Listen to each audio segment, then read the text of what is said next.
When you use your tongue inside the BB, you can use your fingers and tap on the clitty. I don't know. We're getting into our feelings here too much, Harry. And it was fun for a minute. Don't be a little bitch. I got so many messages between that and Mike's list. I got one from Ben.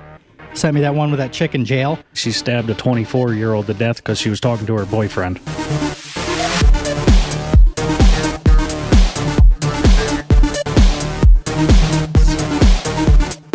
I'm into deaf girls. We've talked about this damn near every episode. 6 biggest misconceptions about dating someone who is deaf.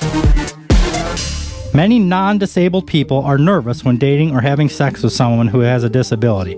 There's the idea that they're fragile and must be treated very gently. Wrong. I'm putting them right over the fucking coffee table. Oh, yeah.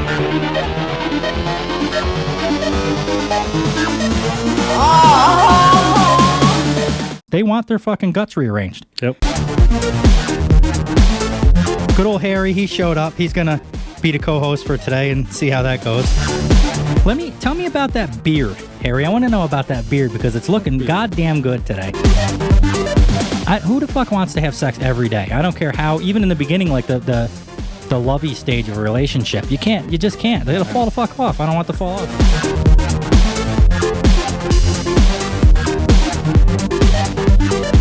Keep this information close to your ball sack, or if you're a woman, keep it close to your puss.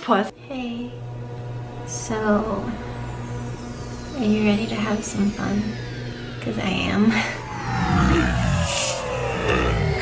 Gentlemen, may I have your attention, please? The show starts in 5, 4, 3, 2, 1. It's time to kick ass. Anything could happen. Oh, that is gross.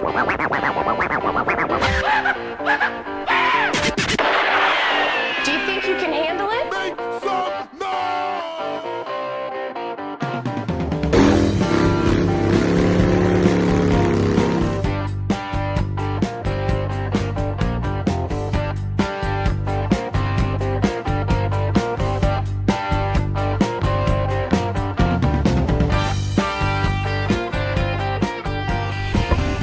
All right, welcome back to Back and Forth with Wes and Mike. Wes, that is Harry. Mike had football today. We're gonna record. We're gonna this episode. Let's see. It's Sunday, December 6th. This is Sunday after Christmas was yesterday, obviously the 25th. Yep. But because of those holidays, we decided that we were gonna do some of this recording later on because we had parties and stuff. And then Mike had football today. He would rather watch football, so good old Harry, he showed up. He's gonna be the co-host for today and see how that goes. He does fine. You guys saw the episode or heard the episode he was on before, so it'll be no big deal. But he's here just because I don't have time to. Let me turn this down a little bit. I don't have time to edit this tomorrow. So like if he came up tomorrow, and God knows he don't get up till 1 o'clock in the afternoon. We get done at 3 or 4 in the afternoon. I just don't have time to get it out by midnight. Well, it's on a good day. We have to. Yeah, that's on a good day. So we got to do what we got to do sometimes, and he wasn't available today or whatever the case, so that's what it is. So we got Harry here today. You don't have to work tonight? Nope. Off for the holiday. Normally you work what, nights, right? Yep. Sunday night through Thursday night. That's a nice schedule. You get Friday off. Friday, and what time do you go in? 11 o'clock Sunday night. Until what time? 7 a.m. I mean, that's not bad. So you could still do like dinners with people if you want. You can get all that stuff done before you even got to go to work. Yep. Nice. Nice. How long you been there? Going on 9 years. Holy shit. How long does it feel? 30.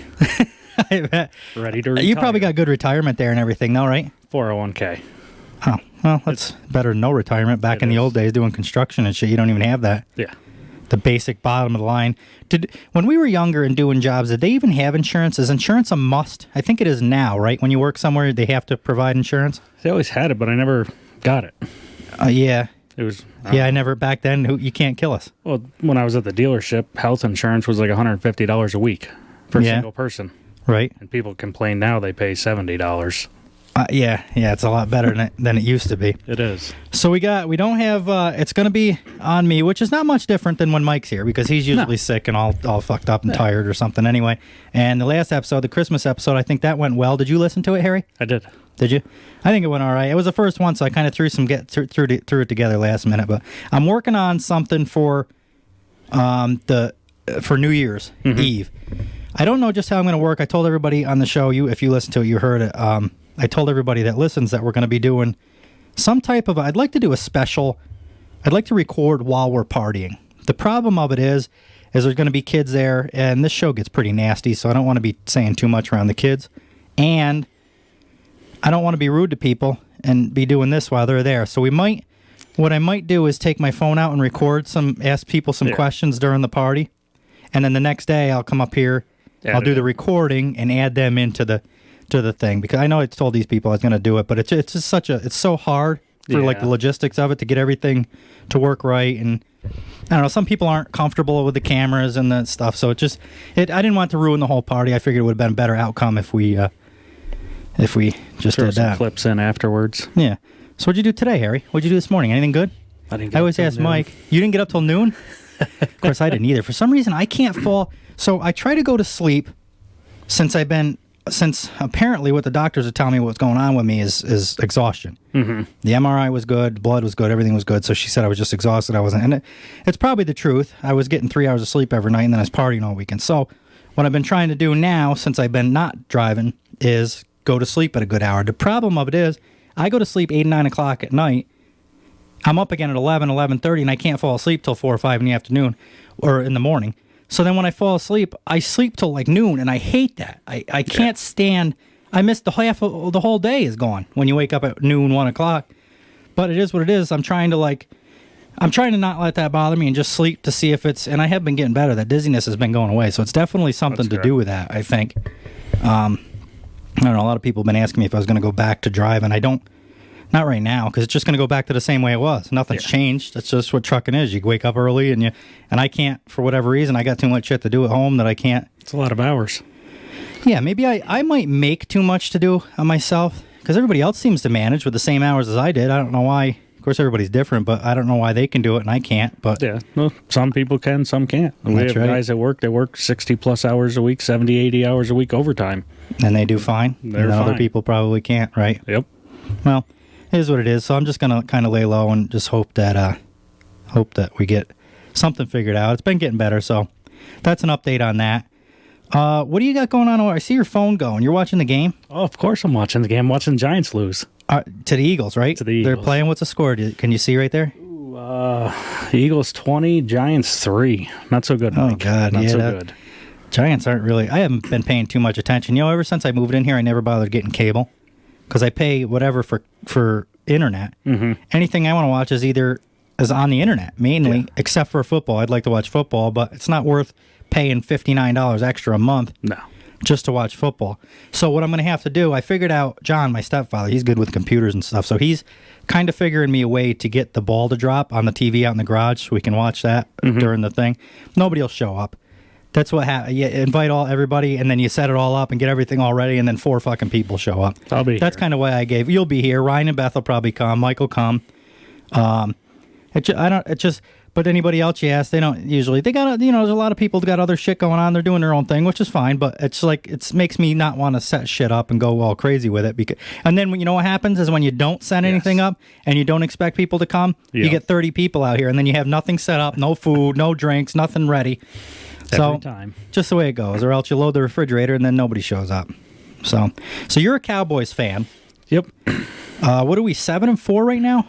8-4 after today, by the looks of it, right? Or am I not reading that right? I looked quick before we started recording. I don't even remember. No. I'm a fan, but I don't follow them that close. I don't either. Dave was good at that. Remember Dave? Yes. He would know like this player and the number of them and where college they went to. Yes. When they were signed, what their fucking stats are. I'm not like that. I watch the game. You know what I do is I put it on for like the noise in the house. I don't know why, but I like to hear the football game in the background. Yep. And I'll do dishes, I'll do laundry, whatever. And then once in a while, I'll peek into the room and see what the score is. But that's about the extent. You hear them start screaming, come around the corner. Yeah, see what's going on. Happen. I like football. I like the Cowboys. That's my team. But as far as people are like, oh, you're not a real fan because you don't know the stats. Well, so be it then. I don't give a shit. It is what it is. I'm not going to fucking, I just don't have time to get into it. Tell me about that beard, Harry. I want to know about that beard because it's looking goddamn good today. It's short. You were this close to Santa Claus status. In about 15 years, does your family go gray? They do. Oh, boy, this is going to be perfect. It's good. You're working on the belly. I see you're getting ready for this. I'm losing the belly. Oh, are you? Well, yeah, I guess so. I guess you are getting a little skinnier. I'm gaining. You're giving it to me. You're apparently. welcome. You can keep it. That's nice of you. Real fucking nice of you. What'd you do for Christmas? Anything? Hung out with Luke and Cindy and the kids. Oh, did you? You went over there yesterday? Did you? Yep. Nice. Yeah, I haven't been over there in a while. I got to get over there. We got to get Cindy over here on the show. We've been talking to her. I've been mentioning to some of these guys that listen that, some of them I've been mentioning on the show that we got a female guest coming. I'm trying to get Cindy over here. The problem of it is with her kids and with work and with the holidays and everything, it's a little rough. So here in the next couple of weeks, I'll probably get her over here. She will. We saved that article. We did the 20 things. I can't remember. I don't have it pulled up right now because we already went over it twice, but we did the 20 things that girls like in the bedroom or wish they had in the bedroom or something like that. And we saved that because we want to ask her and get a girl's point of view about it. So that's going to be fun. I can't wait. That'll be a lot better than me and Mike's outlook on it and what we think. Yeah. I got so many messages between that and Mike's list. Mike made that list about me in episode 14, 13, something like that. I think it was 14. 14. Or something. One of them episodes. And I've gotten so many messages on Instagram, Facebook Messenger from people I haven't heard from in years. Come to find out, they all gave me suggestions on who I should be with. Some people were good about it. I got the one from Ben. Sent me that one with that chick in jail. Apparently you can write people in jail. I looked her up. She's a little crazy. Oh, you did look it up? I did. You found the actual one? I just did. went off that picture he sent me. Nope, I actually looked her up on the internet. Where is to she? See. She's down south. Okay. Apparently she stabbed a 24-year-old to death because she was talking to her boyfriend. Oh, so she was with a guy. Yep. The guy was talking to, or well, we don't know if he was talking, accused of. Yeah, she was talking, some other girl was talking to her boy, and she fucking stabbed her. Yep. And now she's saying, I noticed in that article that I got from Ben, that picture, it was for self-defense, she said. Yeah. Of course, everybody says that. Everybody in jail is innocent. We know that. Self-defense. I read the article. Yeah, I'm sure it wasn't. So that would be, and I thought I was crazy with that one girl with the license plate issue there. Some fucking lunatics I've been with, especially that one. I can just imagine going to one that kills people when she doesn't get what they want. Mm-hmm. Imagine one article with that, and I'm trying to leave the fucking house, and that one I was with was hitting me with a frying pan that day, so I thought that was bad enough, let alone getting a fucking steak knife in the back a few times. Well, at least she didn't go after the guy. She went after the girl. Which is nice of her. So you'd be okay. Yeah, we can appreciate that. So she at least cared enough about the guy not to kill him. Yeah. I'm too scared. I can't do it. I'm too afraid that I'm going to get stabbed in the middle of the night somehow. I got to look at my things here. Don't be a little bitch. I am a little bitch, and I don't want to get stabbed. I'm sorry. Call me what you want, but I'd rather not lose my life. Well, you don't really sleep much now, so couldn't really be a problem. Fair enough. Yeah. Actually, now's probably the time to date her. I don't sleep anyway. What the fuck's it matter? Gotta spice things up. Oh, my God. You ever hear them people that bring, like, guns and shit into the bedroom? Guns? I don't know if they're loaded or whatever, but you see, like, they're, like, handcuffed, whips, guns, crazy shit. We talk about it on the show all the time, these crazy things. Seen that things. stuff, not the guns. I don't think that would turn me on one bit. There's nothing about somebody putting a gun to my head while I'm fucking them that makes me, that turns me on one single. In fact, it scares the shit out of me. That's weird. Yeah, one wrong move, dead. Yeah. I guess that's the point of it. Maybe that's the point of it, the exhilaration. Nah. Thinking you're... All right, listen, we got to do the hypothetical situation, the hypothetical segment. We're going to do it right now and see what you think, Harry, a different perspective. All right. Since you don't have... Mike usually has that iPad over there. Usually I'll read one, he reads one, but I'll read a couple off, and we'll see what we think. He could have at least left the iPad for me. I know, right? The jerk. Thanks, Mike. Hypothetically speaking. Let's say, hypothetically. Hypothetical? Let's say you've been a bad girl. Hypothetically, if, like, you were naked, I was naked. Okay, hypothetically speaking, right? Would a moose have sex with me if I gave it $10 million? Let's say, hypothetically, you've been a naughty girl. All right, first one on the list, a fairly simple one. We'll see what you think. Would you rather orgasm every single time you enter a grocery store or never orgasm during sex, period? So your options: every time you walk into a grocery store, Apparently just a grocery store. If you're anything like me, you don't do much grocery shopping anyway, so they keep that in mind. Well, that's easy. Or never orgasm again. That's easy. What is that? They deliver it to your car in the parking lot now. You don't even have to go inside. So you would just take the grocery store thing and then just not go to the... Might as well. Oh, yeah. Just have them bring it out. You don't have to enter it. You say that's an easy one. That's exactly what I would do, too, now that you mention that. Problem solved. Because I was thinking, I was like, I don't know. I would like to do it again. I'd certainly like to orgasm again. Yeah. I just don't want to have to do it every time I go to the fucking grocery store. Yeah, it'd be weird. Yeah, imagine walking. I'm weird like that. If it's raining out hard and my pants are wet, I hate walking around in that. Can you imagine if it was from you? Oh, Christ. No. Anyways, that's the first one. The second one. This one might go good with you. We'll have to see what you think. Would you rather accidentally send a sext to your mom or send a nude to your ex? I'd rather send a nude to my ex, and then I'll just, when she messages me back, like all pissed off about it, I just ignore her. Like if I didn't mean to actually do it. Oh, wait a minute. I don't know if that... Would you rather accidentally send a sext to your mom or send a nude to your ex? So... Yeah, I don't know. I'd much rather just my ex, and then I would just ignore what she had to say afterwards, I think. I don't know. You'd like your mom to see... You want to talk like that to your mom? Fuck it. Give her hell. Let her know what Harry's doing on the weekends. No, it ain't like that. What would she say to you? I don't like to send nude pictures. You don't? No. Holy shit. That surprises me. Was it look... You got a beard down there, too? No. Oh, no? What, you never do that? Not really, no. No, I guess I can understand. Sometimes on Snapchat. Yeah, Snapchat's a little different. For the right situation, but I guess that would be the same thing. Yeah, it's still, I don't know. I don't want to send nothing like that shit to my mom. And then I can get out of it easy with the ex. Like I said, I just ghost her. Not, you know what I mean? As soon as I send it, I'd be like, fuck, I shouldn't have, I wish, but I had to do it because I did. Or the other option was sending it to my mom. That is true. Like, fuck it, I would just send it and then ignore her. Yeah. You're going to have to agree with you on that one. No, anyway, especially depending on the ex, I guess, would make a big difference, too. It would. Yeah, you got some stories about that. Would you rather, I didn't even read this one yet, so I don't know what it is. Would you rather get sexually aroused anytime your boss called or get sexually aroused anytime you worked on a spreadsheet? Well, you don't even work on a spreadsheet, and neither do I. I don't think once in a while for the show I'll do something like that, but not... I'll take that over every time my boss gets called. You imagine thinking about that? I don't know who your boss is. I'd block him. It's a him? Yeah. Yeah, so that's out. That's completely out. You would just block him? Yep. You don't want him calling you anyway. It's come close to that already. Just for like texting, what are you doing? Where are you and shit? Yeah. At work? Yeah. What do you mean? So you'll text him the wrong thing by accident or something? No, a boss will just text you what you're doing for the night. And you get aroused? And you get hard? No. Come on. No. That's you do. You don't. I knew that was coming. We were waiting for them.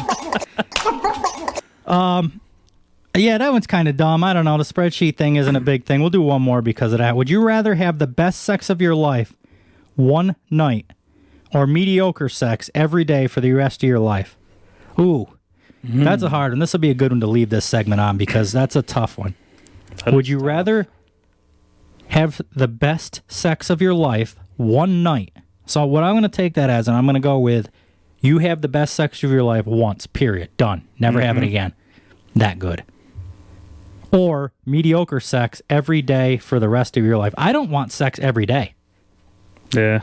We joke around on the show and talk about how fucking horny we are and all the shit and all that nasty stuff, but who the fuck wants to have sex every day? I don't care how, even in the beginning, like the lovey stage of a relationship. You just can't. It'll fall the fuck off. I don't want to fall off.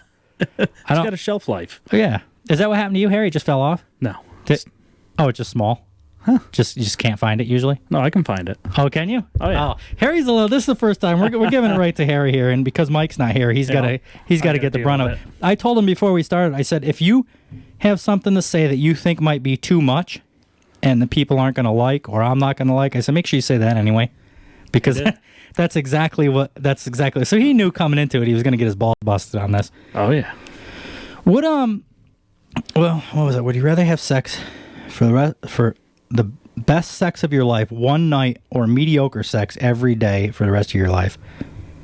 But see, I think the problem of it is if you have it one night, I guess you can never have it again. I'm assuming by the way I read that. Yeah. So you'd almost have to. Do you get to save it? and pick that night for when you want it, like if it with a certain person or like a certain situation, and then you can decide that would be the night that you have the best sex of your life? I don't think Or is it just like a no? You'd rather have it every day, or what was it? No. At mediocre sex. I get everything I do is mediocre sex, so I guess it made no difference if I picked that one. We might as well just keep sticking with I would what just we have got. you're right. Just keep with it. If it ain't broke, don't fix it. I just have to do it every day. That's all until the fucking thing falls off. Not more to it. Nope. All right, let's see what we got here. I talked in a previous episode. It was a while ago. It was probably like episode 5, 6, 7, somewhere back in there.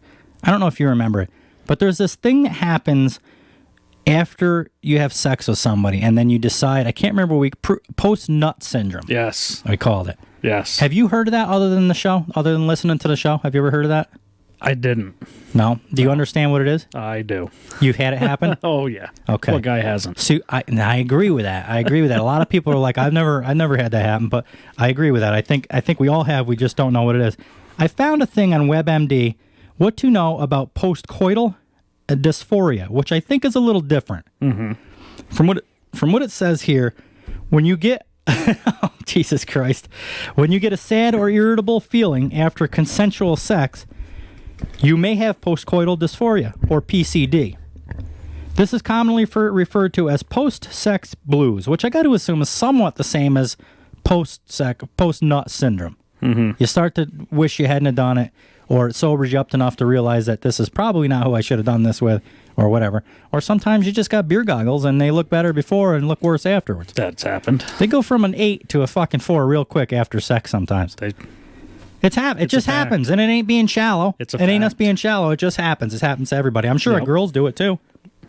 They say they don't, but I'm sure it's happened to some of them. They lie. What is postcoital dysphoria? Let's read what it says. First of all, it says you can feel a range of emotions, including sadness, irritability, agitation, anxiety, and depression. I'm usually depressed when I'm having it. So I don't. Which kind of brings me back to the whole thing with Ben sending that picture. The thing, it was fun. I'm glad he sent that. It was a perfect situation. I put it right on Facebook because I thought it was great. It was out of all the suggestions I got, I thought that was the best one. Dean sent that to him. I found out, in the comments. I guess he ended up sending it to Ben beforehand. I don't know if he sent it because he listened to the show and thought it was good. I feel like Dean would have just sent it to me, or if it just happened to be, which would be almost better that Ben saw it from Dean and was like, oh, fuck, that'll go. Yep. That's perfect girl for Wes. And it is. I mean, just red flags galore. So it was hilarious. The perfect girl. In jail for murder. I guess I'd have to wait like 15 to 20 before we could actually see each other. That's what I'm assuming. The states. Some states have conjugal visits. Do they? Yeah, some states do. What is a conjugal visit? That's different than just talking to somebody? Yeah, it's where you get to go into a room alone. Really? Yeah. Oh, fuck. That makes it even better. I should write her. You should. I should find out what she said. She was good looking. God damn, was she good looking? Just lunatic. But that's what you get. The good looking ones are usually fucking lunatics. Yes, they are. That's what it is. I'm sure the same thing with guys. You know what it is with guys? It's usually they're the guys that girls want are all fucked up, drugs, don't work, shit like that. And then it's just for guys with girls, it's the same thing except for they usually have jobs and stuff. They're just lunatics. Mm-hmm. So we got it both. Men and women have it both as bad. It's just different subject is what it is. But it's the same. We got to deal with the same type of bullshit. Oh yeah. So I had some really good suggestions, joking around, and that's what the show is. It's nothing but fucking joking around. I was talking about how I have sex with goats. So people, well, that's not a joke, but most of the show is a joke. Most of the show is just fucking around. I had a girl get a hold of me, dead serious, about something that I posted, and they brought up the list that Mike has for me, and she's like, "You're never gonna find a girl that way." I don't think what she understood is that I do this on purpose. You don't give a shit. Right. I don't. That's the whole. If I wanted to be with somebody, I can't. You couldn't act like that. You couldn't. No. But you obviously have to tend. Like, I don't think they. So it tells me, some people saw the humor in it and played along. Other people got legitimately pissed off, and I don't know why they would get so pissed off. Maybe I don't know what it is, but they were legitimately pissed off that that some of these things that I do.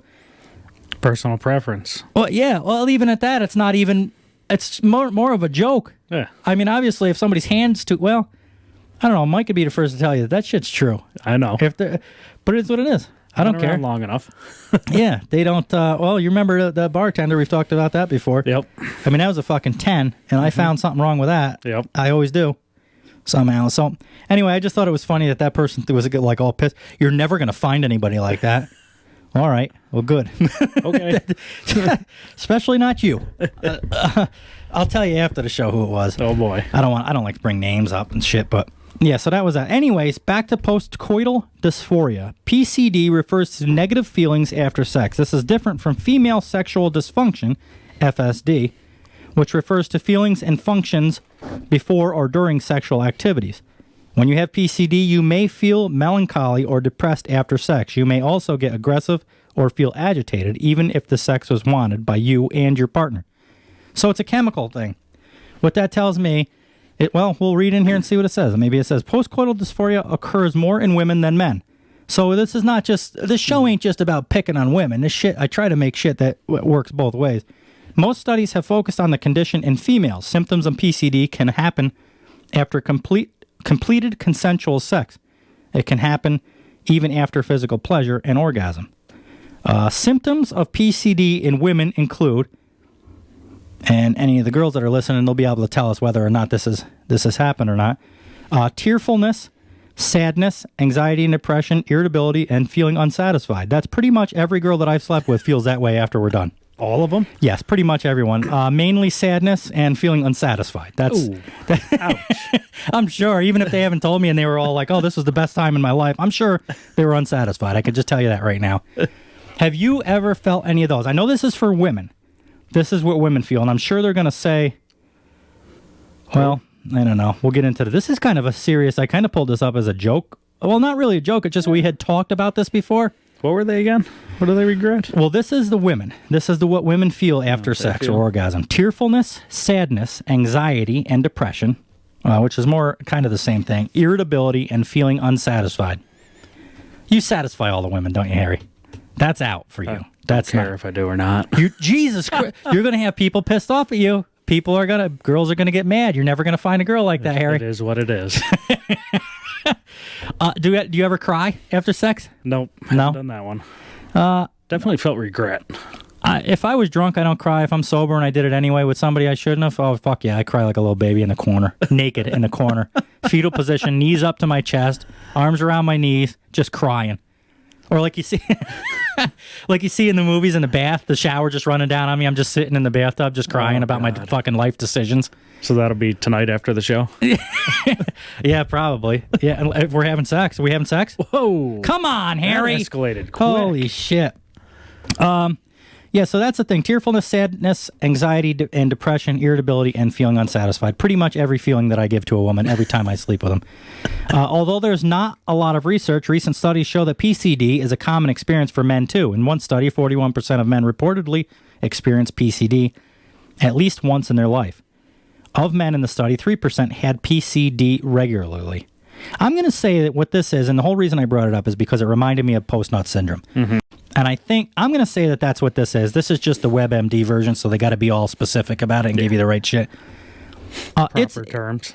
It's a real thing, and I don't know. Somebody I listened to explained what it was, and it's almost like, and it sounds wicked shallow, but it's kind of the truth. You're dating somebody or you're hanging out with somebody, and everything is going good, and you're having a great time, and you honestly are having a good time, and you really like the person. You have sex, and you just don't connect. Mm-hmm. Because I don't care what any guys that are listening to this everybody tries to be a badass and tough, and I don't give a fuck. There's some feelings with it too. Yeah. I mean, obviously a lot of it's physical with men, but if you're actually into a girl, there's gonna be some emotional shit there too, or it's just fucking human nature is all it is. Exactly. And I think what happens is, this is what I've decided from just thinking about it and from listening to I can't remember who it was, a comedian talking about, but they had some good points. We don't want that. I don't want to feel that, but it's almost like if you don't connect in the bedroom, everything could be perfect outside of it. And then when you sleep with somebody that first time, afterwards, like, wow, this is not for me. Mm-hmm. And it's not like, I can't even say, I joke around about it being shallow. It's not even a shallow thing. It's just you just decide after that there's no connection in the bedroom, and that's important. I mean, sex life is important. Oh, it definitely is. I think. especially to you with like the whips and stuff like that. You're big into all that stuff. So if you don't connect, if the girl isn't into getting whipped and like punched in the face and stuff, what good is she to you? Exactly. It's no fun. I'm glad you're going along with us, Harry. You're doing pretty good. You're doing pretty good for the first actual. Before you were tucked over there, did you watch that on YouTube the day you were here? I was off the. Well, I forgot because it came last minute and we threw the mic up, and then the last thing I forgot about was I put a little note on there though, so people understood you. Every once in a while, you could see your hat or your hand or something. But the mic move. It's whatever. It's a podcast anyway. It ain't really even for YouTube. Regardless of the cause, postcoital depression is a term only used to describe negative feelings after consensual, enjoyable sex. It doesn't, and that's a thing too. You know, it could be good sex. Mm-hmm. It's just something afterwards, like fuck, I shouldn't have done that, or you didn't. It's just it didn't a weird feel, like regret almost, or something. I don't know. Actually, that's probably a lot of the reasons why I stopped having parties and stopped with the women and shit in the past, because it's like it was just empty. You know, it's good. I don't know. We're getting into our feelings here too much, Harry. And it was fun for a minute. Jesus Christ, it's we're getting awful sensitive. Don't be a little bitch. Regardless of the cause, postcoital depression is a term only used to describe negative feelings after consensual, enjoyable sex. It doesn't refer to assault or forced sexual activity. Oh, so this has nothing to do with you. No. This is if it's this category. Yeah, once they said it not to do with forcing girls to have sex with you, this isn't. Well, wait a minute here. We don't force. He's not used to it yet, guys. He's not used to how crazy we get on this fucking show. I gave him a little bit of rope to try to hang himself. Cool. Oh my God! There's that thing for that too. Hey, where people like to be choked and then almost unconscious right when they get ready to finish. Yep. I don't like that either. That's a little much. I don't want to pass the fuck out, nor do I want to do it to somebody else, because I like what you're right on the edge. It's a fine line between fucking making somebody pass out and making it enjoyable. And I don't want to take that chance. Call me prude. Everything we talk about on here is I'm fucking prude, but there's a reason for it. Causes for postcoital dysphoria. There's not a lot of research that specifies an underlying cause of PCD. However, scientists believe multiple factors lead to these feelings. First one, abuse. Having history of child sexual abuse. Now we're getting serious here with shit. Yeah. That's not this show. But hey, well, see, you know what? Fuck it. Yes, it is. Sometimes you got to talk about the real shit, I guess. Having a history of childhood sexual abuse might make you more at risk for PCD. Sexual abuse from a young age or in your adult years can cause symptoms of PCD. Physical and emotional abuse may also put you at risk for postcoital dysphoria later in life. So, I guess if you were stuffed in a locker a lot when you were young, maybe, or like abused like emotionally by a family member or something, I don't know. Anxiety, these childhood traumas, anxiety is the next reason. These childhood traumas might also cause anxiety and depression. These mental health conditions can be linked to feelings of sadness or cause behavioral problems. Resentment. If you have a history of abuse, you may be more resentful about sex or sexual experiences. You may feel like you don't have complete control over these encounters, which can cause anxiety. You could also feel like you need to assert your wants and needs, which can make you irritable. This sucks. I don't like this article anymore. It's getting too serious. This went downhill. Well, yeah, and I wanted to bring it up because we did talk about this before. We just called it something different. Yep. And get what the actual term, the scientific meaning behind it. But now it's getting into like all the reasons, and postnatal depression. Hormonal fluctuations can cause postnatal depression. I think I'm going to say it's or does it? Maybe it says here, role of attachment. No, that's different. I thought it was attraction. Yeah, it goes on and on, but that got too goddamn serious for me. I'm not interested in that anymore. But I would say that there's probably some type of a chemical thing. Yeah. You know, when you're working towards an orgasm, you got a lot of shit going on in your brain, a lot of chemicals and hormones and shit. And then as soon as that's over, it's almost like it just drops off and you're left stranded there. Like, what the fuck is this? Get the fuck out of my house. So that brings up a good point. The next morning, let's say a one-nighter, or it doesn't have to be a one-nighter. You could know the person, but like the first time they stay, you're having a party at your house. Mm-hmm. They stay at your house. You guys have sex many times during the night. Crazy sex, gun sex, choking, the whole craziness.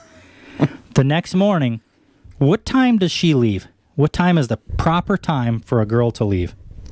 Oof. Now, not a girl you're with. That's obviously if you're dating or something, you're going to hang out for the day or whatever after. It's not like you don't have to leave. But a one-nighter, there needs to be a time. See, I know you're past with this. All right. And it's definitely a shorter time for me than it is for you. Well, what do you mean? In the morning? The next morning? Like 20, 30 minutes. That's when you want them to leave, or me? Then they can leave. From me or for you, you mean? Huh? What do you tell? You said it's shorter for me. So you want them to leave quicker than I normally would? Well, normally than what they do for you, or did. Oh, yeah. So what would you say? You wake up. All right, we'll get right to specifics. You're partying all night, so you probably didn't go to bed till 1 or 2. You actually fell asleep. You wake up because somebody different's there, so I can't sleep. I'm not going to sleep. Mm-hmm. You know what I mean? I'm going to be up at 7 anyway. 7 o'clock, you wake up. This girl is still next to you, sound asleep. How long? What time does she need to leave before it gets weird? It depends how long you're going to let her sleep for. Well, that's not really up to her. Exactly. Sometimes you got to fucking go. You just open the cage on the door, let the dog out. And I had one that left. I ended up going out on the couch because I couldn't sleep. It was just weird having somebody there. I went out on the couch. It was like 4:30 in the morning, if I remember right. She came out and told me she was leaving. I kind of slept through it. I didn't even really remember it. That was a good one. That was super early. Damn. I think they can stay a little later than that. Wouldn't bother me. Wow. But now I've had the other end when one of the stories we talked about on here didn't leave till like 1:30 in the afternoon. Yeah. That's way too long. Yes. That's way too long unless you're with somebody. Yeah. So what's your guess? You wake up at 7. What would you say? By like 9ish, I would say. I don't mind the breakfast thing. If I'm cooking breakfast, I'll make some for her. Yeah. The typical movie breakfast next morning type of thing. I don't mind that. I'll do that. But then it's like you got to get going. Yeah. No. That sounds decent. I think after breakfast, you kind of, you shower and stuff. Breakfast, and then if you're not, sooner than that. Yeah. I guess it all kind of depends on what you... I'd like to know what people... We got to get a time... You know what we got to start doing is recording at the same time on the same day every day so people can call in. Ooh. Because this mixer thing, this recorder thing, I can hook my phone up to and people can call in and give us their answers. That would be great. Because right now, I'd like to see what other people thought. There's got to be, I'm sure, and we get them because afterwards I'll get emails and messages on the Facebook page and stuff about what people think. So we're giving Mike's phone number out for the next episode? I'll have to make our own, we're going to make our own line here somehow pretty soon. We'll just use Mike's number. But yeah, fuck it's it. Okay. He didn't even want to do the Facebook thing on his phone because it kept giving him notifications. He's like, well, bud, that's what what do you want to do? Do you want to do this or don't you? I ended up doing it on mine because it was just easier than helping him figure it out. Because I had done it before with the firewood thing. I had already set up a page, so I kind of knew how to do it. And I don't mind that. You can turn them notifications off and shit. That bothers him when the notifications keep going off. And in the beginning, they kept going off. They're starting to now again with people messaging. Mm-hmm. He's better at that. Like the email him back. I've been having him do that instead because he's better. He takes his time with that stuff. I'm usually up here doing this, and I don't have time. I'll just write something back, and then after I hit send, I'm like, fuck. I wish I put a little more time and effort into that response. They took their time to email us. So that's what postcoital dysphoria is, which turned into a lot more than than what I thought. So see this. I left this 20 things. Also, that's what it was. 20 things all women secretly want in bed. Because I want to ask Cindy that stuff, and just to see what a woman's get her perspective on it. This is a YouTube video, which is not what I wanted. So let me look up quick. The title of it is Sweet and Sour Cow Vagina. And I want to find a regular... Oh, really? Yep. Apparently, cow vagina. Apparently, this is an actual... in Vietnam, it's a street food. It's something that you can get... Oh, I don't want that. It's another video. Back. I just want to learn about this because maybe we would want this. You never know. Maybe you would like it. What does it say? This takes eating out to a whole new level. That's just another video again. Apparently this is not, I thought there'd just be like it's just going to be a video. It's probably going to be the same thing. I'll try about anything. Is there any weird food that you've tried? What's the weirdest thing you've tried? And don't say their names. I like actual food. I don't know. Like, animal's an animal, so... Yeah. Well, you what do wouldn't you consider weird? Well, like dog is kind of weird. I mean, animals aren't really animals. Countries, that's a delicacy. You know, the thing of it is too is they look at us like we're weird for the shit we. Yeah. So some of these. So and the thing with Americans, we're fucked up because we'll see a country that eats dogs and we'll be like, oh, they can't do that. Mm-hmm. And I don't want to eat dogs either. Trust me when I tell you I think it's wrong. But you can't take the way our way of life and then tell some other country you can't do that because they're looking at us the same way about like pigs and cows. Exactly. They're like, that's weird that you guys eat pigs. Yeah. There's some so who the fuck are we to say that you can't eat dogs? Mm-hmm. Like I said, granted, I don't think eating dogs is right, but that's just our thing. So I get what you're saying. Yeah. There's really no food. There's tribes in different countries, like out in like the jungle and shit. They eat humans still to this day. And to them, I mean, you and me think that's wrong, but who are we to tell them they can't? That's their belief. I mean, if you want to go tell them to stop, no, fuck no. You. I'll end up on a skewer being rotated over a fucking fire somewhere.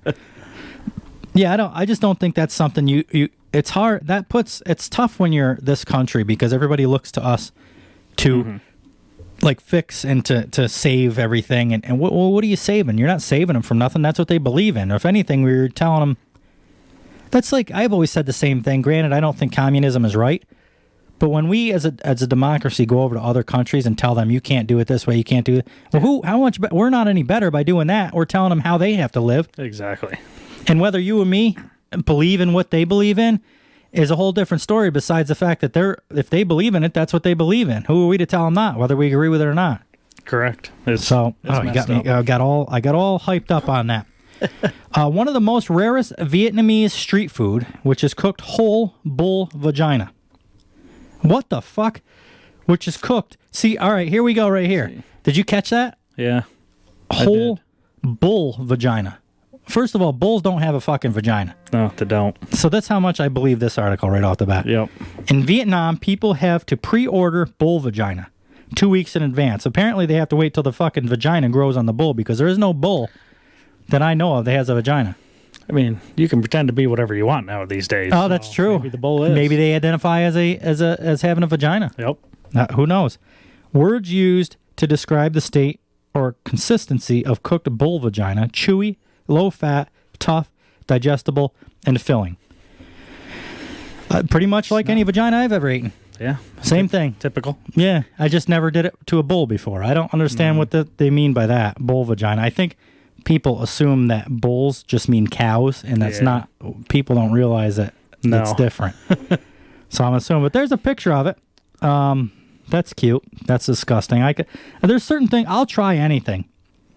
When it comes to food, I don't know. I'd probably actually try this, to be honest. One thing I won't try is in one of those countries in Europe or like Asia or something, they eat. Have you ever seen the duck's eggs? Mm-hmm. Where they crack the egg open in half, but the duck is formed. Partially formed, like it's like looks like a baby mouse. There's no feathers on it yet. Yep. It's just that like you can almost see through it. Yeah.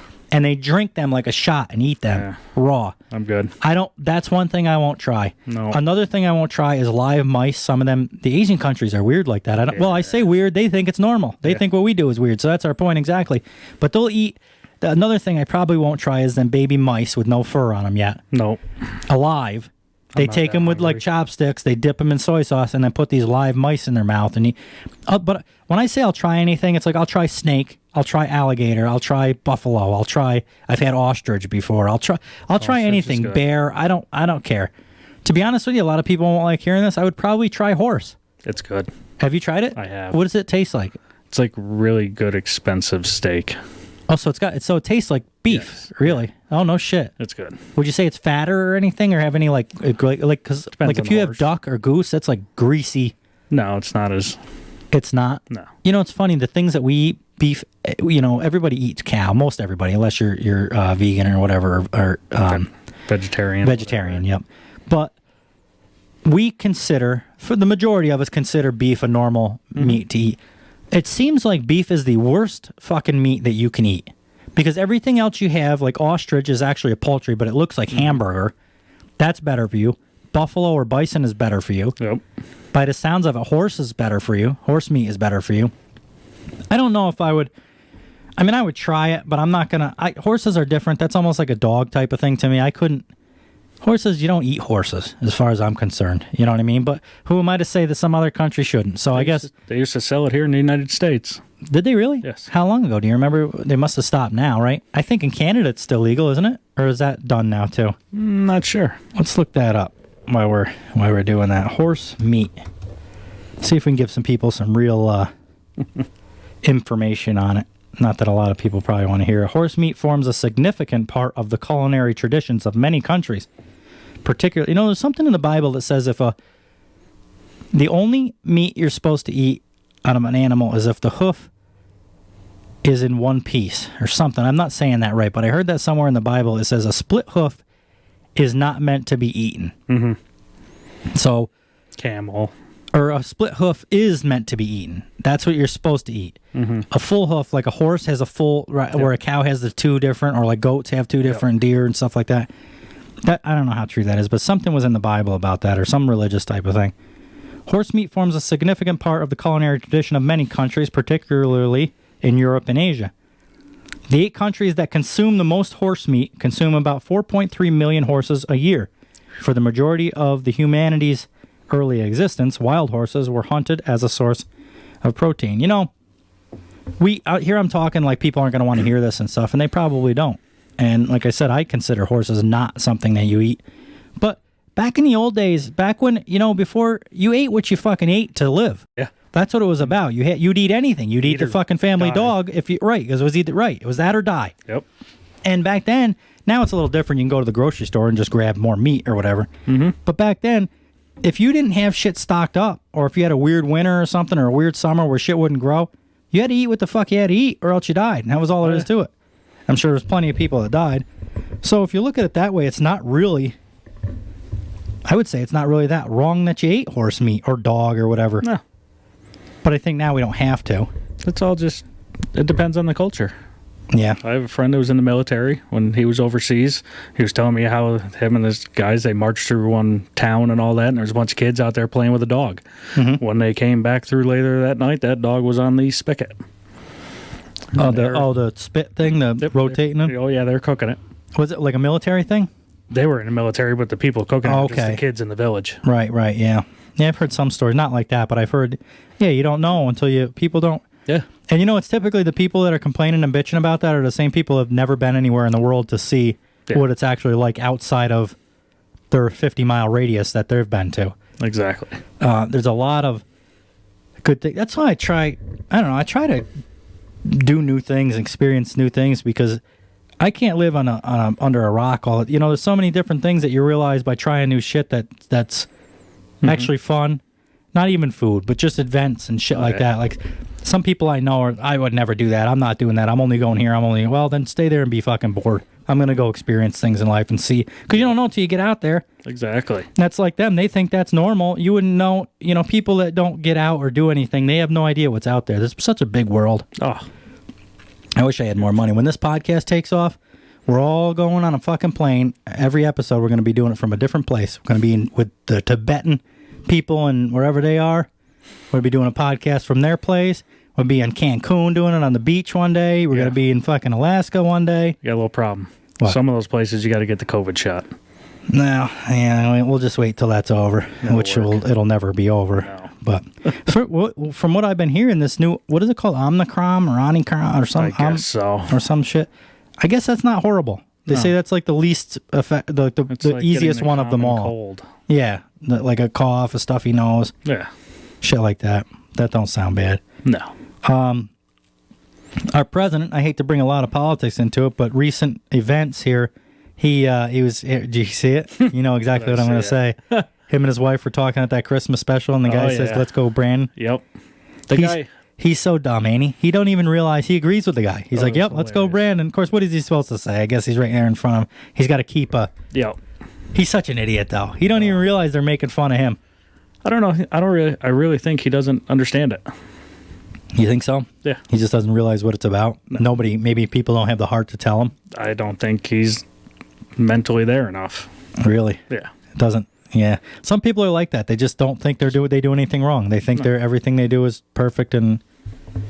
Yeah, I don't. There's been other times, other thing like in New Jersey. You went to New Jersey and all them people lined up on the side of the road with "fuck Joe Biden" and all that stuff on the signs and everything. He never really had anything to say about that. Nope. I mean, he gets up on the podium and says how everybody loves him. Yeah. I'm sure there is, but yeah, he just doesn't notice. No. It's like he doesn't care or doesn't know. Like you say, I think he's kind of he doesn't really realize what's going on. I think sometimes. No. I don't. It doesn't matter to me who you voted for, but that did actually happen. It did. So I wanted to bring it up. I thought it was funny. He had no clue what the fuck they were talking about. Nope. His wife did. Oh yeah, the look that she gave on the camera, she knew exactly what it is. She's about 10 times more alive than he is. Yeah. He doesn't seem to know. She's a little bit younger. Is she younger than him? Yes. Yeah. That much younger, like a difference, or I can't remember how much, but well, she's still young enough to wear them fishnet stockings right from the club she used to work in. I don't know. I don't know nothing about her. I joke. You got to joke about the shit because there ain't nothing we could do for the next couple of fucking years. So nope. I got to admit, as much as I like Trump, I don't think he's got a shot again. I think it's going to be somebody else. I don't think. Oh yeah, he won't run. He's not running? Not for president.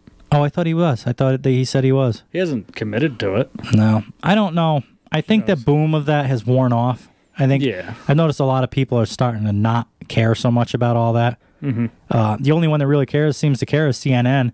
They don't have nothing else to fucking write about with now that Trump is gone. It's like they search for shit.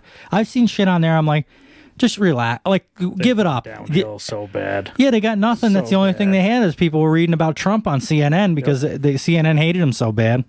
I don't know. Vote for whoever you want, but just don't fuck our country up. Yeah. We have done 50 minutes. We're close enough to an hour for segment 1. We got into some serious shit there with that friggin' post-nut, whatever the hell. I didn't realize there was such a, what was that called? Do I still got it up here? Yeah, post-coital dysphoria. Yeah. I didn't realize that was such a serious thing, but now we know. Went a little deep. Yeah, now we know. It happens. That's one thing that that you or me never do. Nope. Is go very deep. Nope. So it was nice that we got to do that. Giants are still losing. And are they really? What's the score now? Do you know? 34-10. Eagles and Giants, 34-10. So you were mentioning 52 seconds. That might actually be good if oh no, you were saying if Giants won, it might be good because it keeps the Eagles. It would help the Cowboys, but Mike's not here, so. Yeah, either way. Sorry, Mike. Makes no difference, that game, as far as I'm concerned. Like I said, I don't follow it enough to pay attention to it anyway.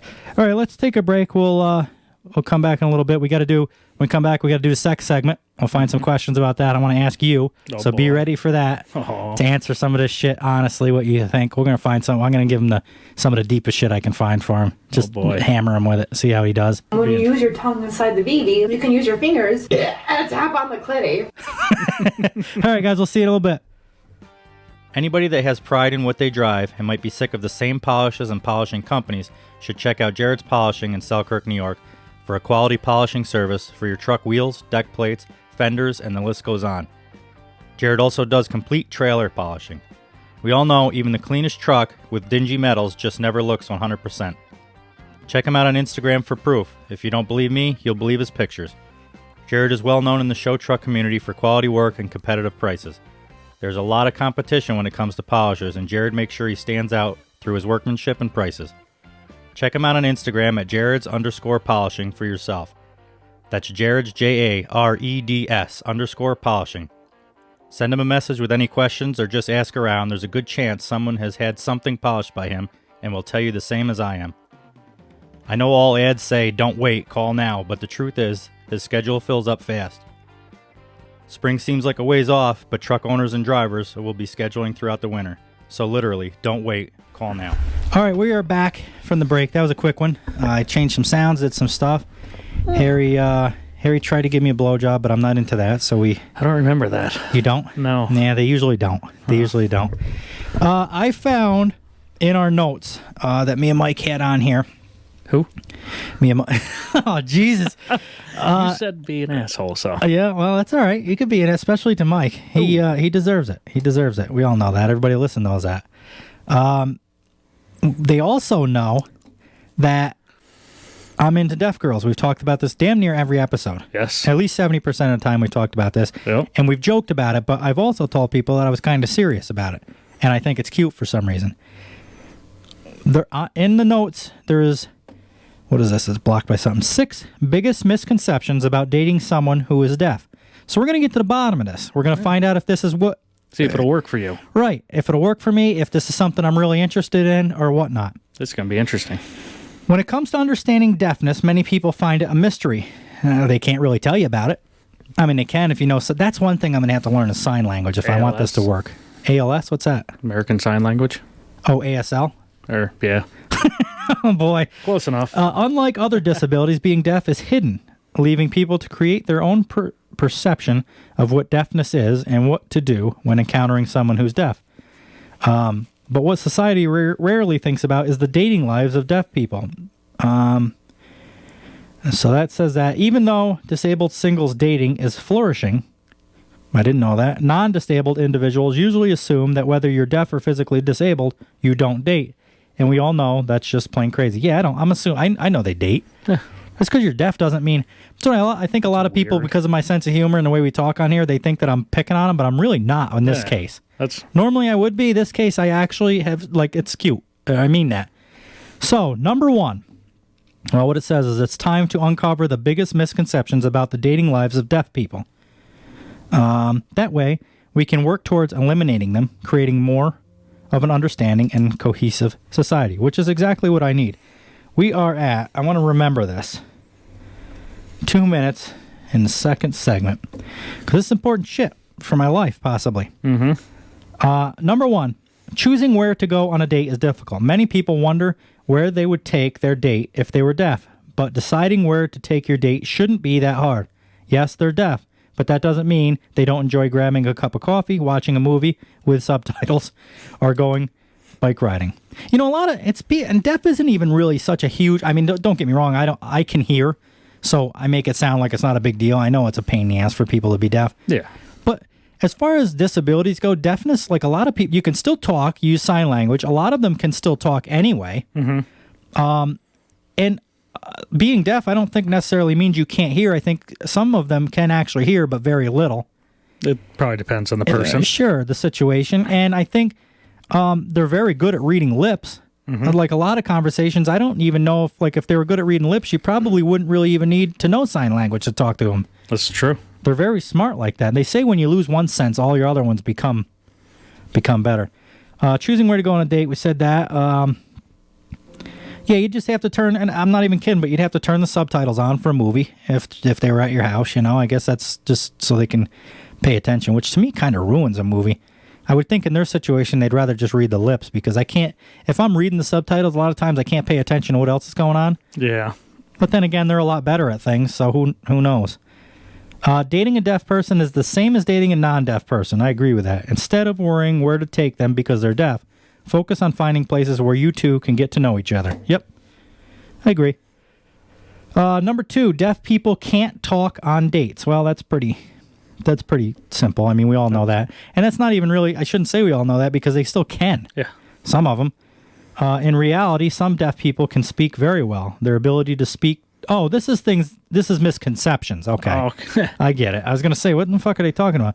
In reality, some deaf people can speak very well. Their ability to speak depends on the individual and their background. Some deaf people decide not to speak due to difficulties with volume and pitch, while other deaf people work with speech pathologists to improve their speech.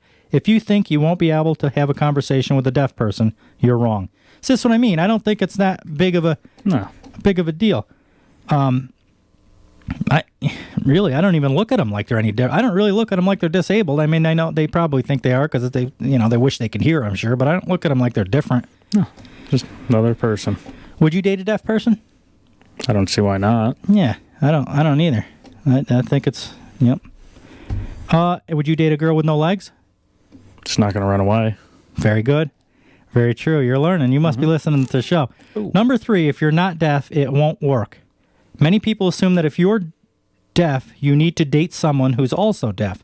There's this idea that since you're both deaf, it'll be easier to understand each other, but that is absurd. A non-deaf individual maybe hasn't had the same life experiences as a deaf person, but that doesn't mean they can't relate to one another. I would be interested in hearing the stories, to be honest with you, and hearing what I think that would make for great conversation. It's funny. I'm being serious about all this. I think this is, if this was the case, then the world would be chaos. No one would be able to connect with other people from various cultures or religions. But people learn to have empathy, understanding, and feelings for another person. If you're deaf, you can date someone who's not deaf and have a healthy and loving relationship. Deafness doesn't interfere or determine the connection two people have. Thank you.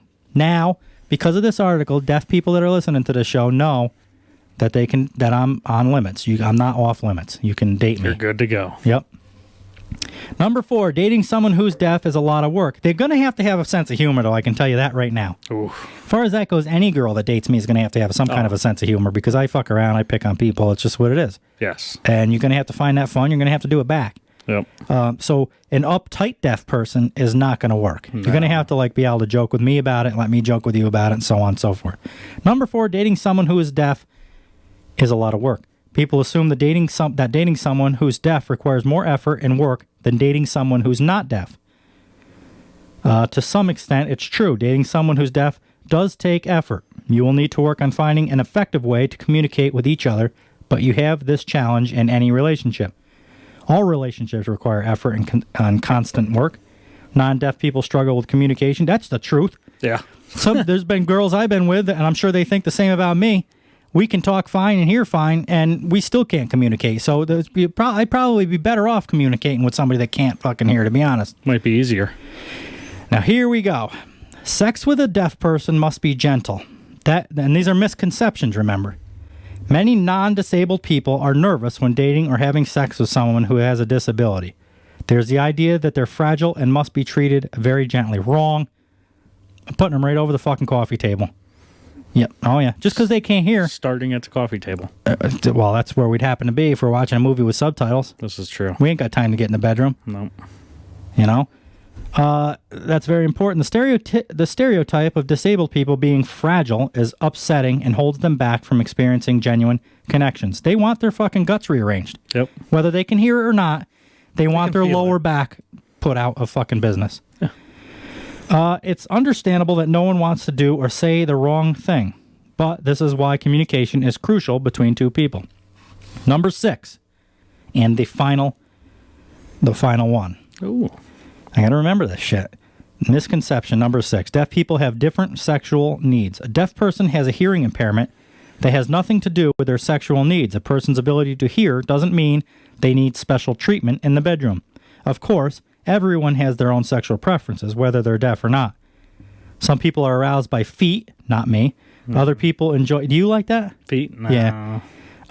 Other people enjoy anal sex. Do you like that?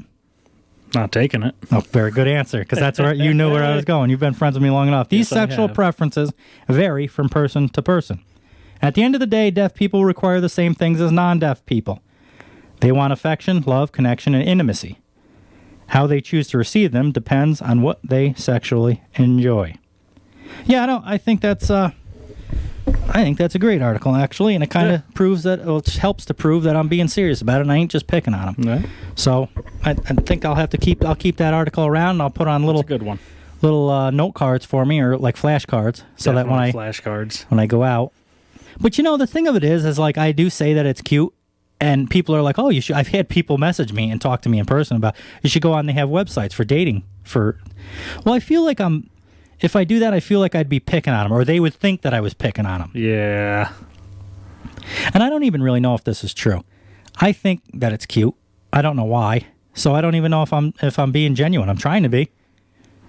I don't know. I guess people are just into what they're in. Some people are into fucking feet, man. They are. I ain't into that. Some people are into some crazy things. Apparently, I'm into eardrums, or lack thereof. Lack thereof. Anyway, so that's 6 misconceptions about dating someone that is deaf, which a lot of them I knew anyway, just because I've been taking it serious. And You've been doing your research. Oh, fuck yeah. I'm getting ready for this. You got to have shit to talk about. Yeah. Oh, yeah. We are in the second segment, and we're moving right along. The first segment went pretty quick, although it was 10 minutes short, but that's all right. We got some different situations here, and I'm trying to keep Harry moving here and talk about the normal segments that people have come to listen to. So for today's sex segment, we have 18 bizarre. We got 2 of them. 18 bizarre sex stories that'll make you think twice about having sex, and 11 women share their weirdest sexual experience. One of the things, he had a seizure while I was in handcuffs. Well, I hope he pulled through, because else you'd be stuck in them fucking... Or at least I hope he passed out close to you so you can grab the key. Right. You imagine that? That's That's kind of weird. All right, let's get to the sex segment. Penetration. And allow the orgasm to happen. I want to fuck. Penetration. You're in more dire need of a blowjob than any white man in history. If I had to choose between oral sex and birthday cake, oral sex would always win. The maximum amount of pleasure.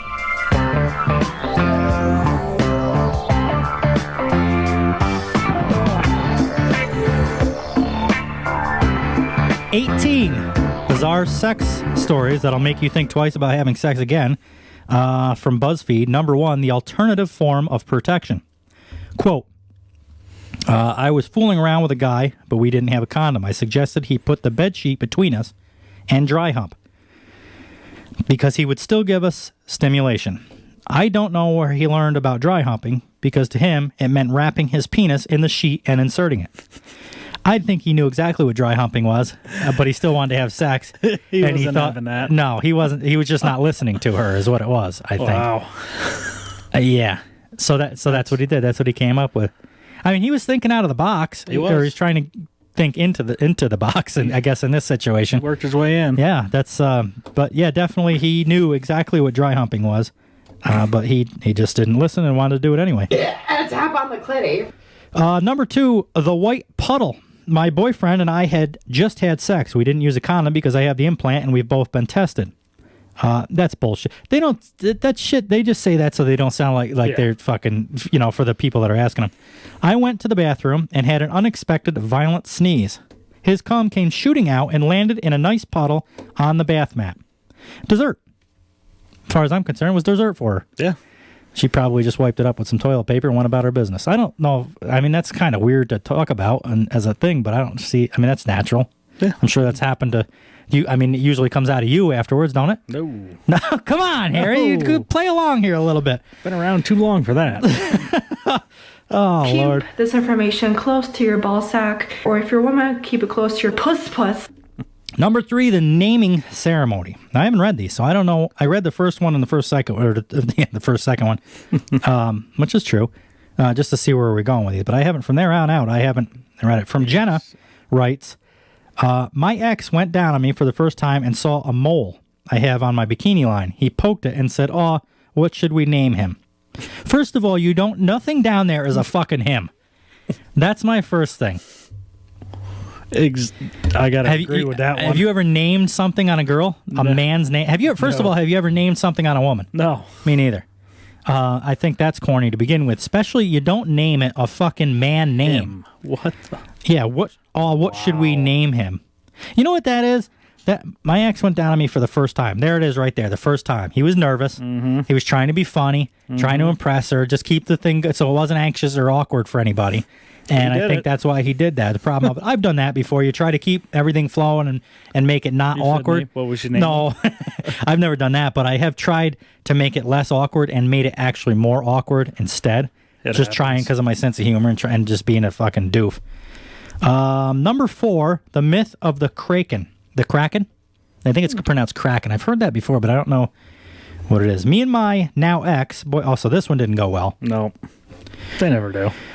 No, me and my now ex-boyfriend were fooling around in bed. I thought it was going to lead to sex, but instead he grabbed my labia and started opening and closing it while saying, "Release the Kraken." What a fucking idiot. Now I understand why she broke up with him. I've never been that awkward. No. There's some things I've done, and then afterwards I've been like, what an idiot. Why'd you say that?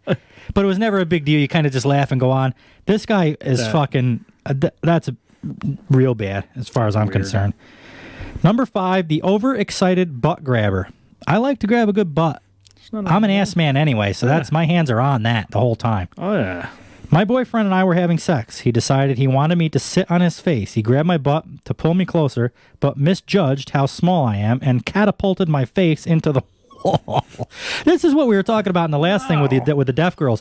You don't have to treat them special just because they can't hear. Put their face in the fucking wall. Yep. Just catapult them fucking... Toss them into it. Yep, right off the goddamn bed. No holds barred. Into the dresser, into the closet, wherever you can fit them. Yep, that's what they meant by that, I see. It broke my glasses, cut my cheek, and gave me a black eye. We're still together, and my face has healed nicely. Come to find out, she liked it. Yep. So unlike number 4, where they ended up breaking up, number 5, it actually drew them closer together. It did. Sometimes throwing a chick will bring work. you. Yeah, they'll bring you close. Sometimes you got to throw them. Sometimes that's what they want. Sometimes you can't throw them. Yeah, well, sometimes you can't. Number 6, after work nap. My husband came home after a long day at work, and we had amazing sex. I know that's some of the best times. Some of those quickies like that are awesome when you don't expect it. Yep. That's what I've talked about with Mike before too, and he put that on the list. How you can't. You and him? No, no. But Harry's opened it up. I like it. Very, very good, Harry. Very good. We're getting there. We've talked on his list that he made for me. He talked about things you can't text him, but if you don't text him enough, this kind of goes on the serious note of that. It's like that's what's fun about that when you come home and you never even crossed your mind. You walk in, she just grabs you and does what she wants with you. That's what I mean by don't text me. Yep. Don't text me and ask me, hey, do you want to have sex when you get? No. Yeah. Just do it. That's the whole point of it. The after work nap. My husband came home after a long day at work and we had amazing sex. I noticed him slow down after a while and then he just stopped completely. Turns out he fell asleep still holding my tits and squeezing them in his sleep. It must have been a long day. Must have been a long day. I'm glad he didn't let go. Yes, and I'm glad he gave it all he had. So you can't take that away from him. Nope. And I'm glad he didn't let go. She tuckered him right out. Yeah, I'll sleep and I'll reach around and I'll grab a handful right there just because. Just even if you don't not having sex or don't even want to have sex. They're important. It's natural. And I'm not even a titty guy. You know what I mean? Let's see. We were on number 6. Tap on the clitty. Number 7, the dedicated lover. I had the Mortal Kombat ringtone on my phone. As me and my ex-boyfriend were doing the deed, my phone rang. He stopped, looked at my phone, then at me, and said, now this is a good one. I might remember this. I'll try to remember it and do this myself. Oh, God. I had the Mortal Kombat ringtone on my phone. As me and my ex-boyfriend were doing the deed, my phone rang. He stopped, looked at my phone, and then at me and said, now finish her. How does he? Finish him. That's how they used to say. I remember playing that game when I was young. And kept going. Greatest/funniest thing ever. All right, so see, she liked that. Sometimes that shit works. She's got humor. And that's the whole part about it is you got to take them chances, and if you say the wrong thing, you might fuck up. If not, it might be the best thing in the world, and that fucking worked. That couldn't happen better. I feel like I would do the same thing if that came on. I would say something awkward like that. Number 8, the face sitting. This sucks without you having a computer because I could, like Mike sometimes will read some of these weird ones because my mom listens to the show religiously. So here I got to read all these, and she's got to hear some of the bad ones. Sometimes Mike would read them, and it would like even it out a little bit. Number 8, the face sitting. My boyfriend and I had just started having sex, and he told me to sit on his face. I did, and it was amazing until he told me to lean back. I queefed right on his face and then shot back up and queefed again. We don't talk about it to this day. Yeah, you don't bring that up. No. However, queefing doesn't bother me. Girls get all nervous about that. You could tell they're nervous about it. It doesn't. What are you going to do? It's not even their fault. If anything, it's my fault. Yep. So it's not like if you're a girl listening and that happens, I wouldn't even worry about it. Guys don't think twice about it. If guys will sit watching a movie and fart and then laugh about it, that doesn't bother them. Yeah. We're fucking guys. We don't care. We're pigs about that shit. So if you do that, it's one thing. That's the truth too. Most guys I've known to talk to, they think the same thing. That ain't no big deal. Who cares? No, they don't pay any attention to it. Number 9, the surprise threesome. Me and my ex-boyfriend were having sex on the living room floor when midway through, the dog jumped on top of us and started humping my boyfriend's leg. Now, I've had something similar. The dog didn't actually hump me, but there's a lot of times you'll be doing it and you look behind you or whatever, and the dog is like got his front paws up on the bed, just standing there with his tongue out like, when's my turn? And there's no turn for the dog. No. But that's happened. Yeah, I remember. Definitely happened before. Luckily, I've never had one actually get on me like that before. That's kind of weird. We're going to do the number 10 here, the violent sneeze, it's called. So that sounds a lot like the other one. My boyfriend and I were having sex doggy style in the shower when I felt a big sneeze coming on. The force of the sneeze literally squeezed him out of my vagina. He lost his balance and fell over. Tap on the clitty. That's normal. That shit's happening, especially if he wasn't aware or ready for it, and it just happened just like that. I don't know. That ain't. What is the title of this? It's 18 bizarre sex stories that'll make you think twice about having sex. I don't know if they've made me. Like, I don't want the dog joining. Yeah. That's kind of makes me think twice, but I don't. The 10,000th step.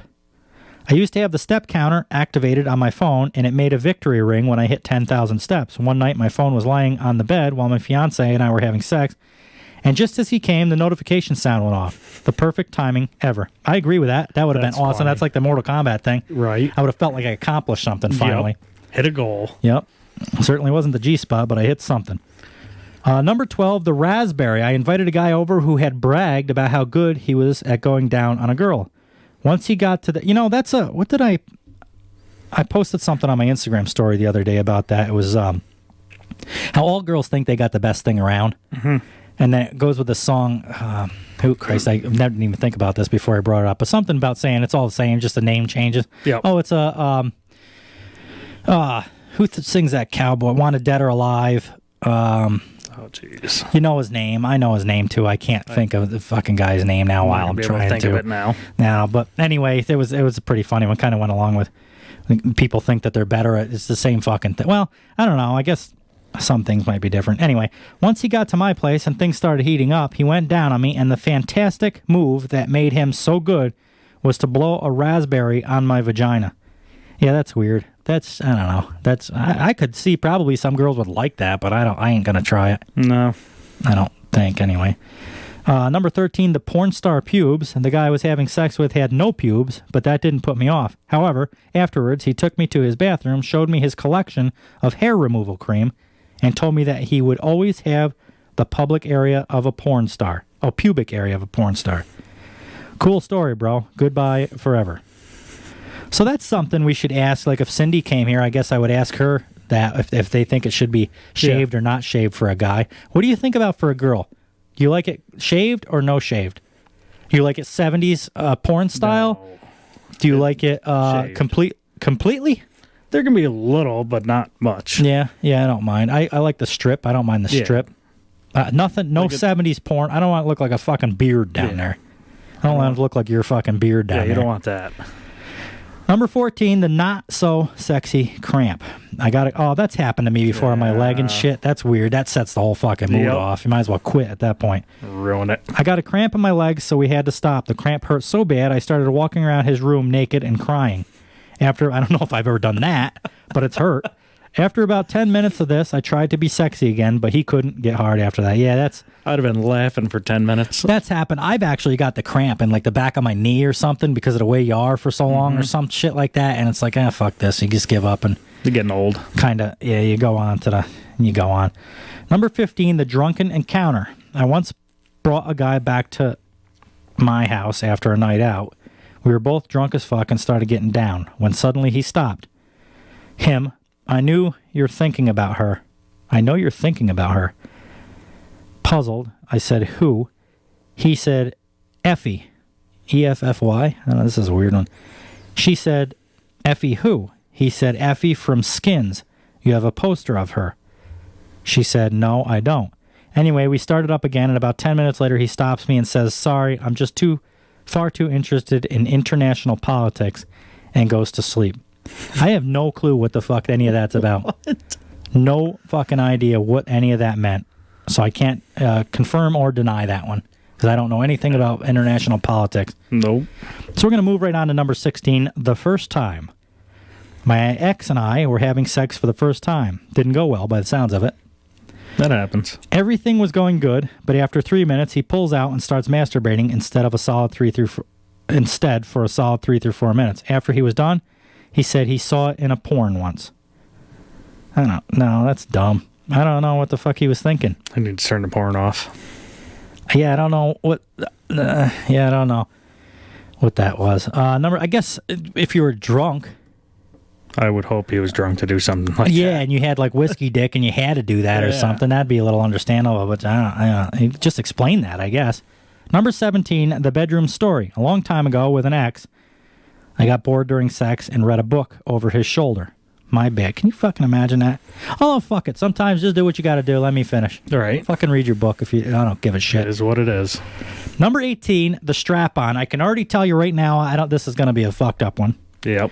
An ex of mine a straight yet adventurous male, enjoyed having a strap-on used on him. One night, well, that tells me he was not straight. No. One night, while he was face down, ass up, taking the strap on, he turns back to me and says, "I'm shitting all over the bed, aren't I?" Well, we went out on a big note there on number 18. The last one of the thing, we really got right to the nitty-gritty on that one. So that's good. I'm glad we couldn't have just left it normal. Keep this information close to your ball sack, or if you're a woman, keep it close to your puss. The way she says puss at the end of that gets me every single time. The second one we have here for the sex segment is, since Mike ain't here and Harry's not really putting in a whole lot of information. I'm doing horrible. You're doing fine. 11 women share their weirdest sexual experience, and just wow. This is that one we were talking, he had a seizure while I was in handcuffs. Yeah. I don't know if we talked about it on the air or during the break, but... During the break. Yeah, that would be weird, because how the fuck do you get... What if, if he had a seizure, or if I was in handcuffs and she had a seizure, I hope she passed out next to me close enough I can get the fucking key. You wouldn't be that lucky. Right here, and I'm going to agree with this. While we are in no means the business of shaming people for their sexual desires and turn-ons, you can understand why these 11 women may have been a little freaked out if what happened to them wasn't discussed and consented to beforehand. Yeah, I bring this shit up. We talk about this. I don't care what you do. Mm-hmm. Like we joke around about that strap-on one. I don't give a fuck. If that's what you're into, do it. It makes no difference to me. But I'm going to joke about shit. I mean, our humor's got to be here, fuck you know what I mean? Number one, sheep were watching. Now, this is something I can get into. They're not exactly goats, but got dry humped by a giant 18-year-old farmer boy. I was 16 at the time, at the foot of a mountain in Kerry. I don't know where Kerry is, but that's what it says. There were at least 20 sheep in attendance, watching and waiting. Kerry must be in the Alps. I picture like sheep in the Alps or something, and like Mary had a little lamb out there with that long stick with a hoop on the end of it. You're getting into this pretty good. Yeah, I try to use my imagination with some of this shit, especially when it comes to sheep and goat stuff. Number two, he wanted me to slap his balls. There was a guy in Vegas, if you gave him $20, you could kick his balls. I'm good on that. Would you? So you wouldn't let somebody kick your balls for $20? Would you kick somebody's balls for $20? If they're stupid enough, yes. You would do it just to see what happened? Sure. I didn't want to waste the $20. I knew just what was going to happen. I thought they were giving you the $20. No, you got to pay them $20, and then you get to kick them in the balls. Nah. That's why I was like, I ain't going to give you $20 for that. I ain't going to pay you nothing. I know what's going to happen. It's either going to hurt, or you have something that's guarding it so that it doesn't hurt. One way or the other, I'm going to lose $20 for nothing. Exactly. I dated a dude for a while who was really into getting slapped on the balls. He loved it. I was happy to oblige. But I don't know. I mean, obviously, I'm not a woman, so I don't know how they feel. I wish we had a female here to ask this.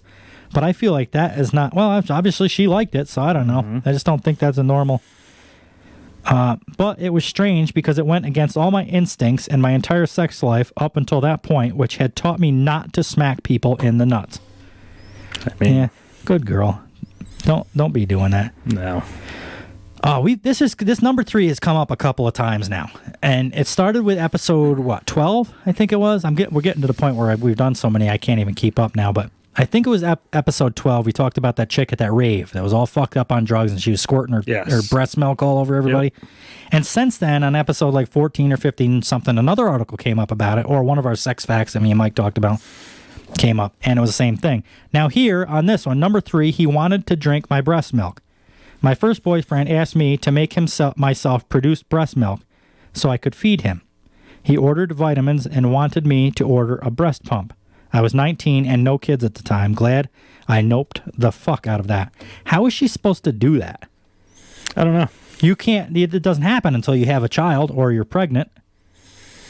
And it says right there specifically she had never had a kid, no kid at the time. Maybe she was gonna or something. I don't know. Either way, that's fucking weird. Yeah. Well, I shouldn't say that. 'Cause I shouldn't shame people for what they're into. For me, it's weird. To me, I'm not gonna do it. No.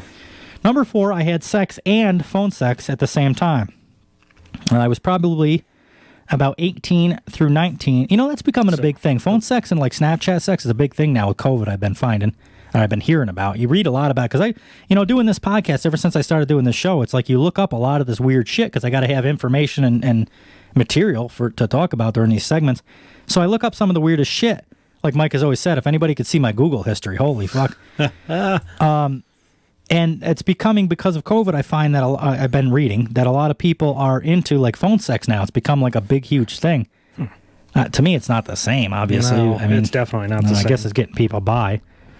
I was probably about 18 to 19 years old, and I went to a 3-day heavy metal festival. Back then, I was very into casual sex. I was a bit bored since I was at the festival by myself and was just sitting in front of my tent one evening. A guy walked by, and I asked him if he was down to fuck. That has never happened to me. No. Some people are so lucky with that shit. I've never once been just walking by somebody's tent and they were like, hey, come fuck me. And I think if they did, I don't think I would do it, because at that point it's like, how many people have you fucked in the last hour before I got here? You'd be caught off guard. So and that's another thing. People will be like, oh, you're such a puss. Why didn't you do it? Well, because I never expected them to say that. And it was like you said, it kind of would catch me off guard. I don't think it would put me in the mood. I think it would. That's weird. Of course, my brain would go right to how many people have you been with today so far. So, yeah. Which is another article on here somewhere. I'll have to find it. Unsurprisingly, he was. So we got to it. With protection, of course, when my phone started ringing. It was my bang buddy from back home. So I don't remember how it happened, but I ended up having sex while also having phone sex at the same time. It was underwhelming. Yeah, that seems weird. Oh boy, number 5. I just got a glimpse of that real quick. That's going to be a tough one. I should make Harry read that one. No. It's underwhelming. I think that's a lot like threesomes. I think that would be. I mean, it'd probably be a lot cooler than having phone sex while having sex, but I just like threesomes. I don't think are as big as everybody makes them sound. Like I've always said, threesomes are like watching 2 TVs at one time. How the fuck do you do that? Yeah. You're only going to pay attention to one at a time anyway, and then by the time you come back to the first show, you've already lost track of what the fuck was going on. Number 5, we're going to get right to it here with number 5. Oh, yeah. It's not going to be an easy one.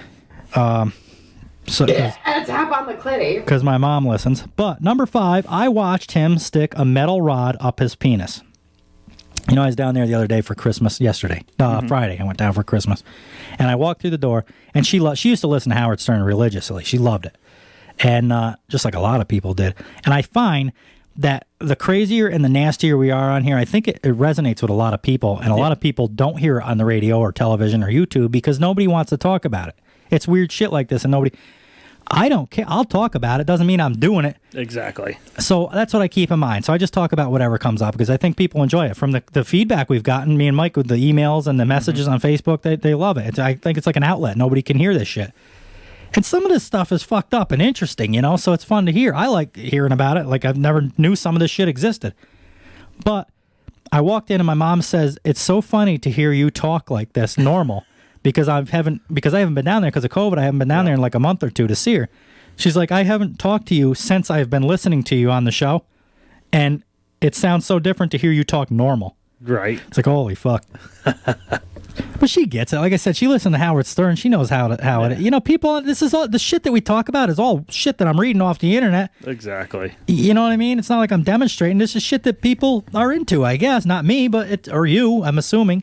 Somebody is. Somebody is, right. So I'm sure somebody out here likes to hear this stuff, so we're going to keep right on and fucking going. You don't get ahead by being the same as everybody else, Harry. You don't. I don't get head lately, period. It happens. Mm-hmm. Number 5, I watched him stick a metal rod up his penis. I hooked up with this very sweet guy, but after, what were you going to have something to say? Let's hear it. the title You've never alone. tried this? No, I haven't. I know. I can't wait to hear what this has to say. I hooked up with this very sweet guy, but after some pretty all-right sex, he started talking about how he once had to have a catheter in and how sexy it was and how much he liked it. That's fucked up. No. I just got done saying I'm not going to shame people, but that's fucked up, dude. He's getting shamed. How do you... I mean, well, fuck, man. I don't know. I guess if you're into that, I just cannot see it for the life of me how that would be a turn-on. No. And then asked me if I knew what sounding was.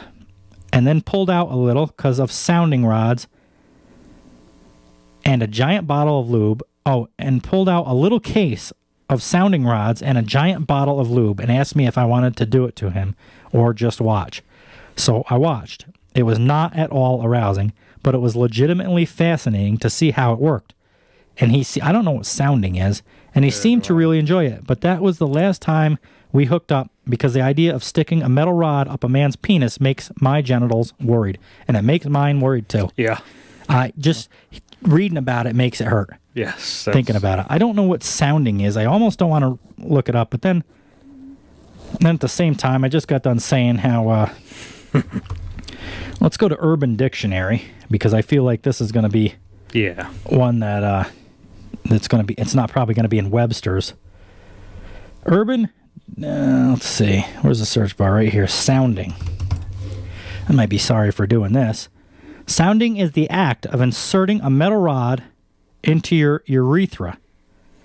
Sounding tubes are meant to be used medically, but some people figured out that they can experience sexual pleasure from the act. The reason for this being that sounding tube can reach very sensitive parts inside your penis that, if stimulated, can create some very intense now I'll just take regular orgasms. Yeah, I'm fine. I'm good with that. Mediocre works for me. Yep, I'm happy with normal. Yep.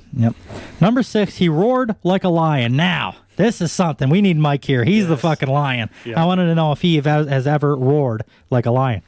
I briefly, casually dated this guy, and during one time we had sex, he started roaring like a lion. It was very weird. He was so loud. I was shocked. I had never experienced anyone roaring in bed before, but he had his eyes closed, and I don't think he noticed my reactions. He was really into it. We were in his dorm, and his roommate also walked in on us at one point. The whole encounter was like something out of a sitcom. Yeah, that's weird. That's what I say about girls that are too loud in bed sometimes. It's too much. He was at a dorm. Oh, yeah, that explains it. Yeah. He's just fucking around. He's letting everybody else know. Mm-hmm. Yeah. It was like a trophy roar is what it was. Exactly. And, of course, his buddy walked in, or his roommate walked in. Now, of course, if I heard that, I don't think the first thing, if I heard that in my mind, would be like, oh, I better not go in there. They're fucking. I'd be like, I got to get in there and see what the fuck, if everybody's all right. Number 7, the guy had a giant... What the fuck is this? The guy had a giantess fish. Oh, giantess fetish. I don't know where the fuck I'm reading fish, but the giantess, I've never said the word giantess before. Giantess. Well, let's find out. A dude was into being made to feel like a tiny human. Literally had a giantess fetish. All right, so that's what that is. And could only get hard if I was crushing his face. Unfortunately, he was a giant in himself, and a condition of his fetish is that small women make him feel even smaller. And I, a small woman, was too short to reach down and do anything with him while crushing him. He had a mirror on the wall at my face level, and I saw into my own soul and realized I wanted to go home. Yeah, some of them, that's what I mean. Like, I obviously that girls don't typically want to be treated like giants or whatever the fuck that is, but some things girls have done in bed, I'm like, all right, I'm just going to finish now because that's what I got to do. And I think that's probably a lot of times we were talking in the beginning of the show about that post nut syndrome. Yep. Shit like that'll happen, or something will happen during that. They'll do something like that, and I'll be like, this isn't right. And afterwards, like, all right, you got to go. Yep. Number 8. Did we do number 7? What was that one? No, that was the giant thing. Number 8, I was in handcuffs and he had a seizure. This is the one from the title they were talking about, and I'm thinking this could be fucked up because if I was in handcuffs and she passed out and I couldn't reach the key, what are you gonna fucking do? I'm stuck there. Wait. Can't even help her. Can't call anybody. I was in a BDSM relationship with a fella, and one night I was blindfolded, handcuffed, thighs chained together while we were full on going at it. He'd recently had brain surgery. Very recently, like a couple months previous. Jesus Christ, you'd think you'd wait a little while before you... Holy fuck. And was still having some problems. Mid-thrust, he pulled out, said, hang on a minute, babe, and proceeded to go into a grand mal seizure.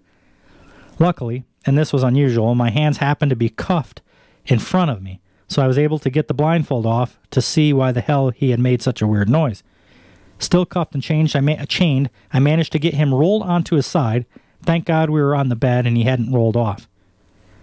I couldn't find the handcuff key. Yeah, it goes on. I managed to get the chains off my legs, and about that time he came back around. I asked him where the cuff keys were, and he looked at me like he had no idea what any of those words meant.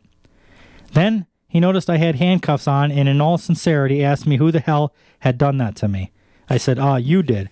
Oh boy. Bullshit, you're joking. Finally, I found the cuff keys and also his meds. Fed him his meds, stayed with him that night. He was up and ready to go to finish things up in about an hour. We still did it. Well, she's a trooper. Yeah. She stayed with him. I bet you she didn't have him. I just bet you she didn't let him cuff her that time. No. Just in case. She hung the key close by. Yeah, you don't mess around. It's like going into like one of them meat freezers where there's only a handle on one fucking door. You got to make goddamn sure that door doesn't shut behind you because you ain't getting out. Oh, you're stuck. Number 9, he wanted to hear, or Jesus, I'm losing it. We're going on about 2 hours, so I'm losing control here of my reading, my phonics. Number 9, he wanted her to wear exotic fur. I knew a girl in college who went back to hook up with some 40-year-old guy from the bar, and halfway through, 40 years old? She's got to be what, in college, 18, 19, something like that? Yeah. Which is becoming a thing now, Harry, so keep this in mind. It is. I've been seeing on TikTok lately, girls are into older guys. I don't know why. And according to Bear Sex that we read on the Christmas episode 16, they're into overweight, hairy, middle-aged guys.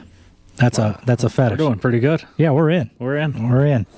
I knew a girl in college who went back to hook up with some 40-year-old guy from the bar, and halfway through, this is what we talk about. Guys are pigs, right? Guys are always known as being the pigs. Girls are pigs, too. Oh, yes. I mean, it says right here, a girl in college who went back to hook up with some 40-year-old guy from the bar, and it's like, so they always make fun of, they're always like, guys will sleep with anybody. Well, listen, the more shit we do about these, I'm learning more shit from this show than the people listening, I think. I really am. Oh, yeah. Because come to find out, girls are just as bad as we are. Oh, some people say they're even worse, but they just don't talk about it. Depends on the person, I bet. Mm-hmm. I used to love when girls would say, oh, I don't masturbate. Oh, bullshit. Yeah. Quit being fucking 3. Tell it, well, geez, that sounds weird, but quit. You know what I mean? They act like they're so innocent, and like, yes, you do. Stop being so shy about it. Yep. He brought out these like giant exotic fur pelts and wanted her to wear them.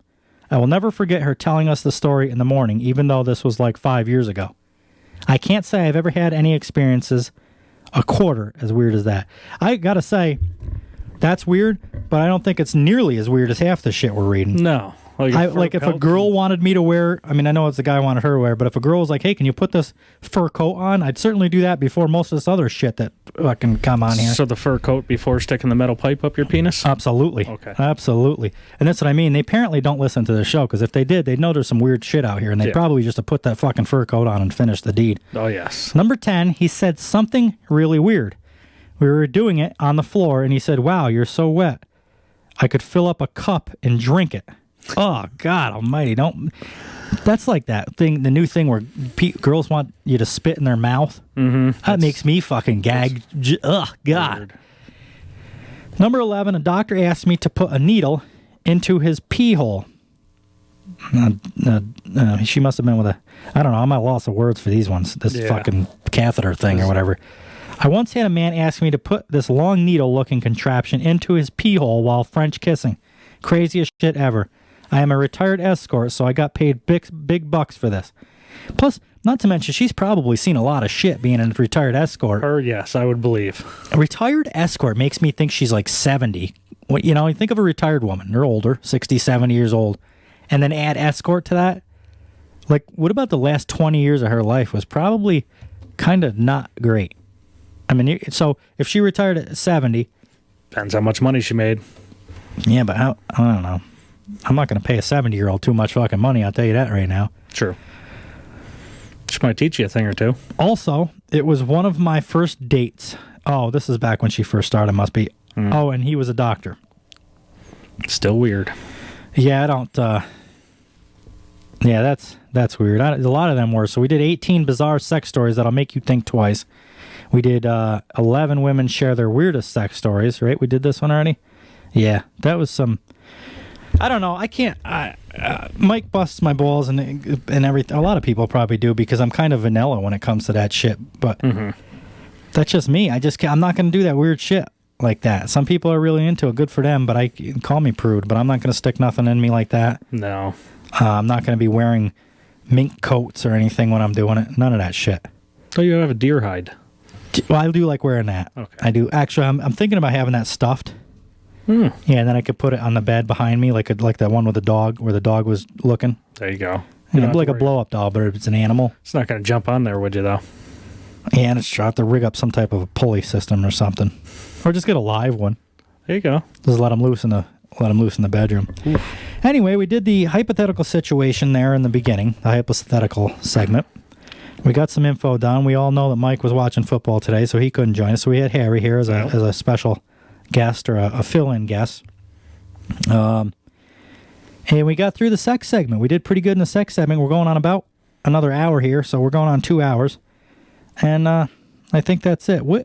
So the idea for this, I guess we should give these guys updates. I don't think we're going to record during the party. My idea for this was to set everything up, and about 10 o'clock we'd start the show out in the shop with everybody there. Mm-hmm. A lot of people that follow me on Instagram or YouTube or anything, they're aware of the shop and what goes on out there, kind of just a party, like a man cave.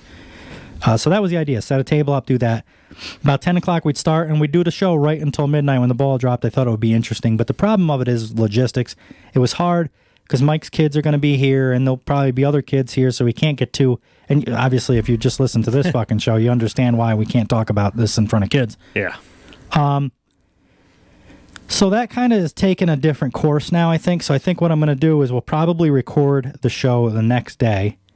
And during the party, I'll come up to I'll come up to whoever's there and have a couple of questions made up that I'm going to ask, and I'll record it on my phone, and I'll just add them into the show, and we'll go over them then. That way everybody's happy, because some people aren't comfortable on the camera, and they don't want to come try to enjoy themselves at a party, and here I am yelling across the room asking them questions about shit, so it's not... You'd have a lot of background noise, too. Yeah, what are you looking at on me? Is there a spider? No. Like, you kept looking at my shoulder. I'm like, holy fuck, something crawling on me? Not yet. It's coming down. Oh, my God. What do you mean, really? No. Oh, God. There was. When we were redoing this room, there's a big old son of a bitch up here. Is there really? Yeah. We sucked him up in the vacuum. And then Mike fucks with me. He says because it didn't probably kill him. It just sucked him in there. Pissed him off. Yeah. Just made him mad. So anyway, that's going to be... So this episode's going to come out Tuesday. Mm-hmm. This is supposed to be Monday's episode, but because of Christmas and everything, it's coming out Tuesday. And then we got to have one come out Thursday. And then, because Friday, right, is New Year's Eve. Mm-hmm.